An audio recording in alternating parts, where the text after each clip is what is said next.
오늘은 본문의 말씀으로 우리 성숙함을 나타내십시오 말씀을 나누도록 하겠습니다. 우리 본문에서 사도 바울은 디모데에게 이야기합니다. 너의 모든 것에 있어서 성숙한 그 모습을 나타내라, 그렇게 권면하고 있습니다.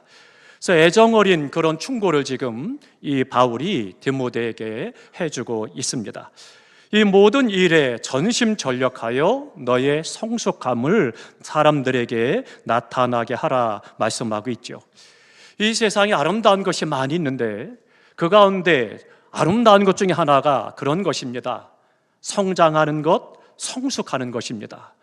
나이에 따라서, 환경에 따라서 성장하고 성숙하는 그의 삶과 인격을 보면 더욱더 아름다운 것을 보게 됩니다. 그렇기 때문에 세상에서 바람직한 것은 잘하는 것, 또한 성숙하는 것을 이야기할 수가 있습니다. 태중에서 복중에서 아이가 자라고 세상에 태어났어요. 그런데 그 아이가 그 모습 그대로 있는다라면 문제가 심각해지는 거죠. 그런데 그 아이가 점점점 자라서 육체도 마음도 영도 성장하기 시작하고 나중에 성숙한 사람이 되었을 때 그의 인생이 참 아름다운 것을 볼 수가 있습니다. 우리의 신앙도 마찬가지입니다. 신앙도 성장하고 성숙해야 된다라고 하는 것입니다. 지난 여름 동안 무더위 가운데 우리 다음 세대들이 수련회를 은혜 가운데 잘 마쳤습니다. 우리 성도님께서 기도해 주시고 후원해 주시고 격려해 주셔서 은혜 가운데 잘 마쳤죠. 또 우리 선생님들이 땀을 흘려 수고하고 헌신하셔서 이 수련회가 잘 마쳤는데요. 우리 다음 세대들의 고백이 그런 고백이었습니다. 내가 주님을 만났습니다. 내가 성령을 받았습니다. 주님에 대한 사랑을 깨달았습니다. 나를 향한 주님의 비전을 보았습니다. 이런 고백들을 들을 때마다 얼마나 감사한지 모릅니다. 우리 다음 세대가 그만큼 믿음이 성장해 가고 있고 성숙해지고 있다는 것을 잘 보여주고 있는 것이죠. 우리가 예수 그리스도의 믿음으로 그 안에서 구원을 받았는데 마치 어린 아이와 같은 그런 상태죠. 그런데 그 믿음이 점점점 자라서 그래서 예수 그리스도의 장성한 분량에까지 성장하고 성숙해 가는 믿음이 돼야 된다. 그것을 우리에게 성경은 말씀하고 있습니다. 그러면 나를 살펴보시기 바랍니다. 내 신앙이 얼마나 성숙했는가? 내가 예수 그리스도를 처음 만나고 구원의 감격을 누리고 생활하기 시작했는데 지금은 얼마나 그 믿음이 성장하고 성숙했는가를 살펴보시기 바랍니다. 그러면 믿음이 성숙한 사람, 믿음이 성장하는 사람의 삶의 모습이 있습니다. 그것을 우리가 살펴보면 그러면 내 믿음이 성장하고 있는지, 성숙한 믿음이 되어 있는지 우리가 살펴볼 수가 있겠죠. 첫 번째로는요, 이 성숙한 믿음은 어떤 삶을 살아가느냐? 적극적인 삶을 살아갑니다. 사람이 뭔가 좀 자신이 없고 깊이가 없으면 소극적이 될 수밖에 없습니다. 그러다 보니까 매사에 주저하고 망설이는 그런 삶의 태도를 가지고 생활을 하게 됩니다. 자신이 없으니까 혹시라도 잘못되지 않을까 담대하지 못하고 쭈뼛쭈뼛하게 된다라고 하는 거죠. 신앙도 마찬가지입니다. 신앙도 예수 그리스도를 만나고 온전히 그 믿음이 성장하고 성숙하지 않으면 그러면 신앙생활이 자신이 없는 거예요. 신앙생활이 즐겁지도 못하고 기쁘지도 않고 감사하지도 않고 그냥 어려운 겁니다. 언제나 끌려다니고 찾아가야만 한 번 나오고 계속 전화를 드려야만 한 번 나와주고 예배를 드려주고 그런 신앙에 머물러 있어서는 안 된다라고 하는 거죠. 아직 유아기적 신앙입니다. 그런데 그렇다고 해서 유아기적 신앙에 대해서 책망하거나 정죄해서는 안 되는 겁니다. 내가 예수 그리스도를 만나고 예수를 믿기 시작해서 이제 걸음마를 떼기 시작을 했으니 우리가 옆에서 잘 격려하고 믿음으로 지도하고 그래서 그 믿음이 잘 성장하고 성숙하도록 도와야 되겠죠.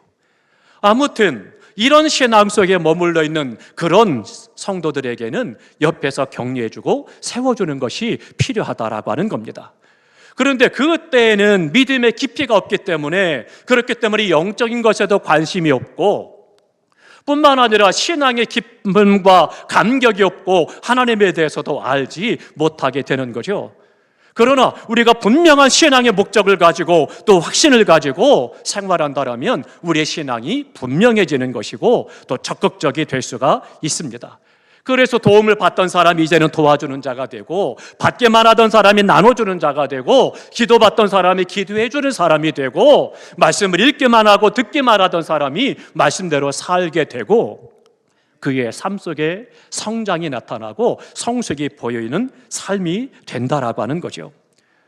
그렇기 때문에 사도 바울은 디모데에게 강조합니다. 전심전력하여 너의 성숙함을 사람에게 나타내라, 그렇게 말씀합니다. 그러니까 내 신앙이 내가 예수 그리스도를 영접하고 구원의 감격 속에서 믿음 생활을 시작했다면 이제 전심전력해서 믿음의 삶을 살아가야 됩니다. 그때 그 믿음이 성장하고 성숙하게 되어져서 이전에 알지 못했던 하나님의 놀라운 은혜와 영광을 보게 되고 또 그 믿음 안에서 복된 성도의 삶을 살아갈 수가 있습니다.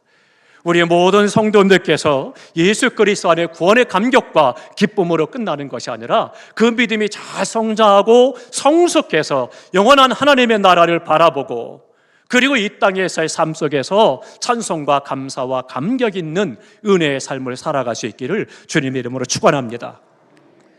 성숙한 믿음은 바로 그런 것입니다. 적극적으로 이제는 누가 이야기하지 않아도 교회에서 연락을 안 드려도 그래도 힘을 품고 주님을 사랑하고 주님을 의지하며 믿음으로 순종하고 행하는 거죠.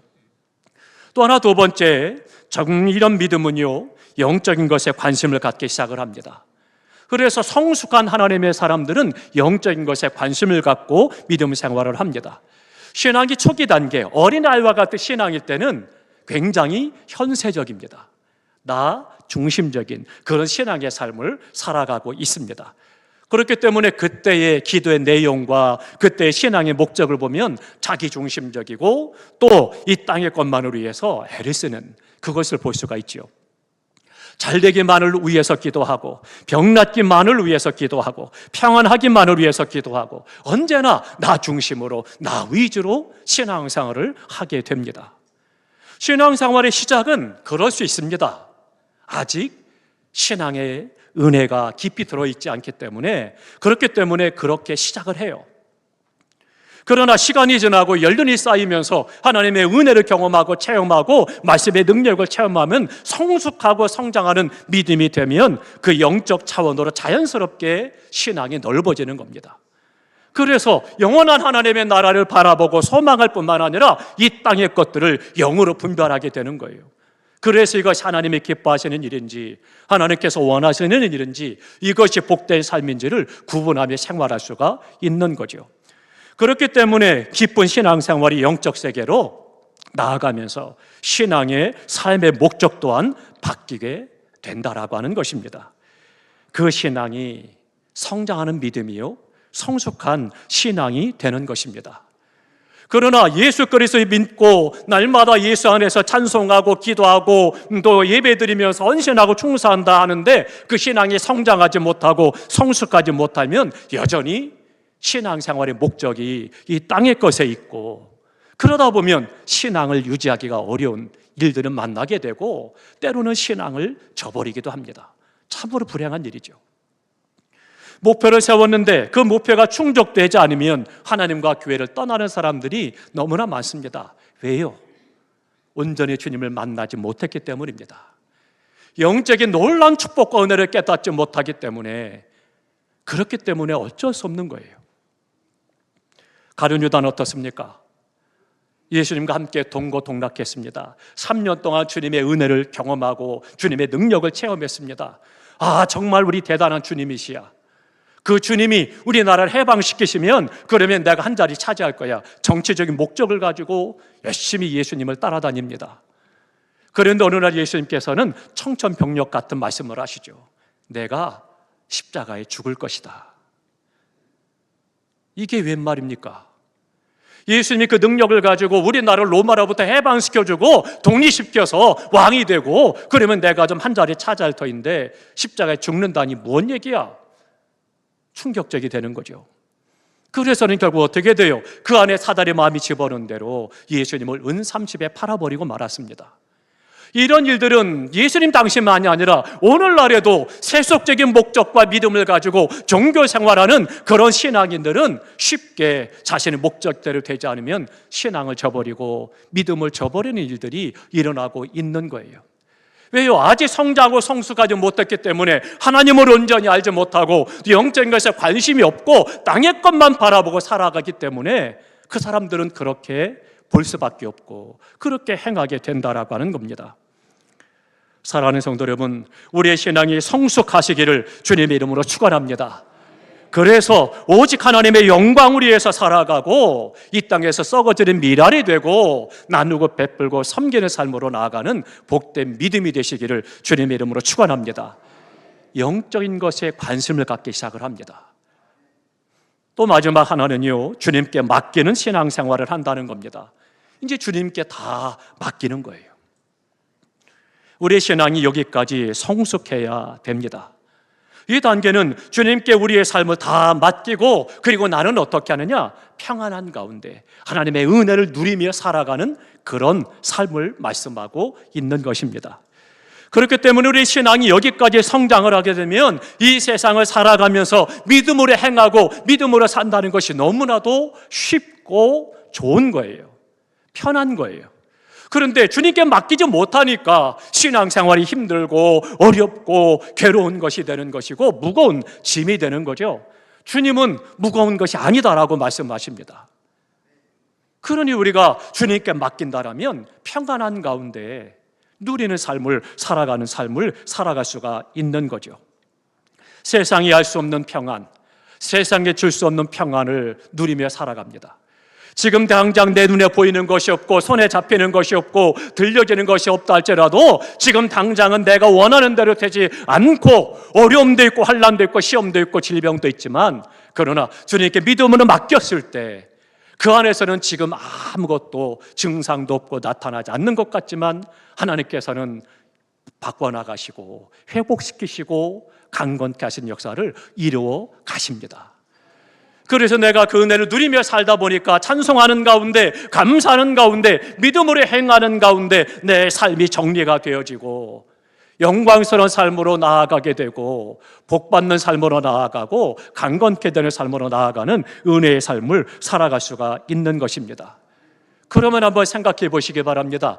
우리가 이 땅을 살아가면서 전혀 상상치 못했던 그런 어려운 일을 만나죠.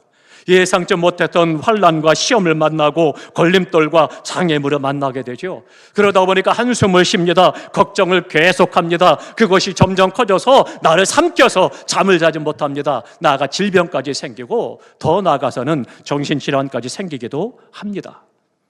그런데 내가 예수 그리스도를 믿고 구원의 감격과 은혜 가운데 살아가지만 아직 주님께 맡기지 못하면 이것이 나를 사로잡아서 그 믿음이 아무런 능력도 없고 그 믿음이 아무런 은혜도 없고 복도 없어서 여전히 고통과 환난과 시험 가운데서 어쩔 줄 몰라 하고 아파하고 괴로워하는 거죠. 사랑하는 성도 여러분, 성숙한 믿음이 되시기를 축복합니다. 주님께 맡기시기 바랍니다. 주님께 맡길 때 주님께서는 그 모든 것들을 은혜로 인도해 가시고 해결하시고 치료하시고 회복시키시고 풍성케 하십니다. 우리가 초보 운전 때가 있었죠. 운전면허증을 따고 초보 운전을 가서 너무 신나고 좋아서 핸들을 잡습니다. 그러면 어떻습니까? 유쾌하고 좋게만 합니까? 머리부터 발끝까지 온몸에 근육이 다 힘을 주잖아요. 왜요? 아직 미성숙하니까, 운전이 익숙하지 못하니까 불안하거든요. 그러니까 옆에서 조금만 빵거려도 화들짝 놀라기 시작을 하고 차선을 바꾸기도 어렵고 머리부터 발끝까지 온몸에 근육이 힘을 다 주고 정신 바짝 차리고 운전하다 보니까 운전하고 집에 오면 온몸이 뻐근하니 아픈 거죠. 왜 그래요? 아직 운전하지 않기 때문이죠. 그런데 우리가 운전을 잘하는 그런 분이 앞에 핸들을 잡고 계시면 나는 뒤에 앉으면 어때요? 편안하잖아요. 그분이 나를 그 장소까지 안내해 줄 거니까, 안전하게 태워다 줄 것이니까 나는 뒷자리에 앉아서 편하게 책도 읽을 수 있고 음악을 들을 수도 있고 이런저런 생각도 할 수 있고 그렇게 편안하게 갈 수가 있다라고 하는 것입니다. 그렇기 때문에 우리가 주님 앞에 다 맡기고 살아간다라고 하는 것은 그런 삶의 모습을 말씀해주고 있는 것입니다. 이전에 국민일보에서 내 것짜리 만화가 있었습니다. 한 성도님이 무거운 짐을 지고 땀을 뻘뻘 흘리면서 걸어갑니다. 근데 어디로 가나 보니까 성전으로 갔습니다. 성전에 가서 무거운 짐을 다 옆에 내려놓고 기도합니다. 그리고 났으니 어때요? 가벼운 몸으로 가야 되잖아요. 마지막 겉에는 도로 그 짐을 다 지고 땀 뻘뻘 흘려가며 집에 갔어요. 어쩌면 그것이 우리의 신앙의 모습일지 모릅니다. 주님 앞에 나와 다 맡기고 믿음으로 한다고 해놓고는 또다시 내가 그 문제를 끌어안고 염려하고 근심하고 아파하고 괴로워하고 주님이 주시는 평안과 은혜와 감사와 기쁨을 누리지 못한다면 얼마나 어리석은 겁니까? 사랑하는 성도 여러분, 성숙한 믿음은 주님께 맡기는 겁니다. 주님은 우리가 맡기고 불안할 만한 능력 없는 분이 아닙니다. 우리 하나님께서는 전지전능하시고 모든 것을 아시고 모든 것을 행하시는 능력이 하나님이심을 믿으시기 바랍니다. 그렇기 때문에 내가 영육간의 모든 삶에 대해서 하나님께 맡기고 믿음으로 행할 때 우리는 십자가를 질 용기가 생기는 거고 사명을 감당할 힘이 생기는 거고 그 안에서 믿음 안에서 복의 통로로 삶을 살아갈 수가 있다라고 하는 것입니다. 우리가 때로는 내 갈 길에 대해서 고집 부려보기도 하고 애를 써보기도 하고 잠을 못 자고 궁리하기도 하고 고민해 봤잖아요. 그런데 어떻습니까? 그렇게 고민하고 궁리하고 잠 못 자고 애를 썼는데 그 수고가 제대로 잘 됐던가요? 어떤 때는 그것이 헛수고요, 아무것도 아닌 것처럼 될 때가 많았잖아요. 사랑하는 성도 여러분, 이제는 주님께 다 맡기고 열심히 믿음으로 행하시기를 주님의 이름으로 축원합니다. 가장 성숙한 믿음이 바로 주님께 맡기는 신앙생활입니다. 이렇게 될 때 우리가 주님을 영화롭게 드리고 주신 바 영과 육의 사명을 잘 감당할 수가 있고 이 땅에 하나님의 사람으로서 복된 삶을 살아 주님이 주신 은혜와 복을 누리며 살아갈 수가 있는 것이죠. 사랑하는 성도 여러분, 여기까지 성숙한 신앙의 삶이 되어지시기를 주님의 이름으로 축원합니다. 그러면 우리가 그 믿음까지 성숙하기 위해서 신앙이 성장하고 성숙하기 위해서 어떻게 해야 되느냐? 성령이 충만해야 합니다. 그래서 바울은 디모데에게 전심전력하여 우리 다음 세대가 뜨거운 떼약볕 속에서 땀을 뻘뻘 흘려가면서 기도하고 찬양하고 말씀을 듣고 훈련받고 그래서 은혜 받고 성장하고 성숙해야 되는 것이 바로 그것입니다.